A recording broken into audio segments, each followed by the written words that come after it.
राम जी पढ़ने गए, क्या पढ़े? संस्कार पढ़े। प्रातः काल उठकर सबसे पहले माता पिता श्रेष्ठ जनों को प्रणाम करना है। घर में बच्चों को बचपन से एक स्वभाव दिलाइए।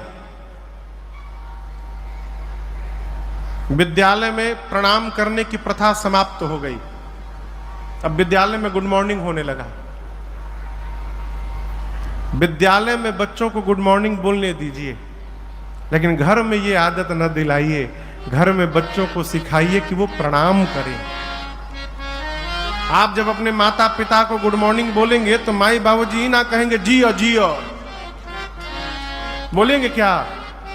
आप गुड मॉर्निंग कहेंगे तो वो भी गुड मॉर्निंग कहेंगे। दोनों गुड मॉर्निंग आपस में लड़ के कट ही जाएगा। लेकिन जब आप अपने पिताजी को प्रणाम करेंगे तो आपके पिताजी भी आपको प्रणाम नहीं करेंगे, आपको आशीर्वाद देंगे, कहेंगे चिरंजीवी भव, यशस्वी भव।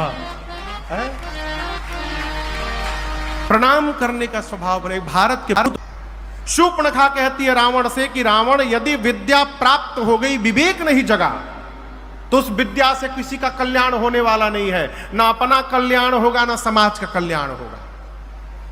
वो केवल श्रम फल है। आपने मेहनत किया, आप 90% पा गए, 95% पा गए, 100% पा गए, आप अपने लिए पाए। आपके इस नंबर से समाज का कोई कल्याण होने वाला नहीं है। कब? यदि विद्या के साथ विवेक ने जागृति नहीं ली। वो केवल श्रम फल है बस। आदमी भारत में तो कुछ ठीक है साहब, विदेश में आदमी पशु हो गया है। पशु क्यों जी रहा है उसी को नहीं मालूम। सुबह 7 बजे भग जाओ काम पर, रात को 7 बजे 8 बजे आओ, सो जाओ, सुबह फिर भग जाओ, फिर शाम को आओ। ये काम तो पशुओं करत है। हो भोजन के लिए आप नौकरी कर रहे हैं, दौड़ रहे हैं, भाग रहे हैं। पशु भी भोजन के लिए भागता है। आप भी सोते हैं, पशु भी सो रहा है। आप भी संसार का सुख लेते हैं, पशु भी समय आने पर संसार का सुख लेता है। यदि हम वही कर रहे हैं, कभी अकेले में सोचिएगा हमारे में और उसमें अंतर क्या है। ये जीवन थोड़ी है।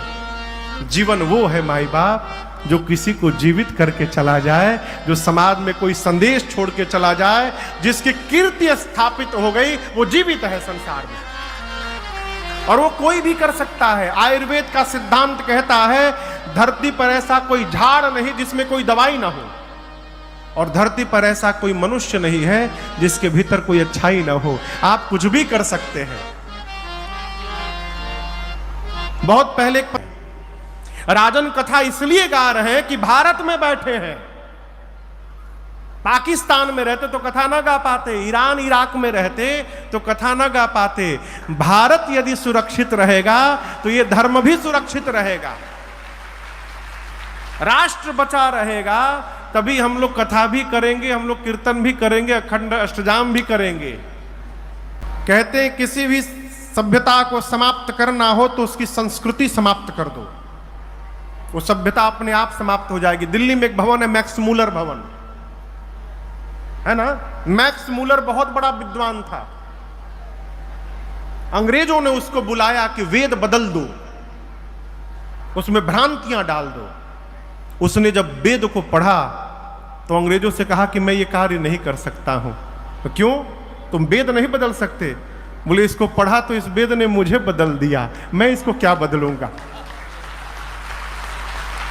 हमारी संस्कृति यदि समाप्त हो गई तो हमको समाप्त होने में समय नहीं लगेगा।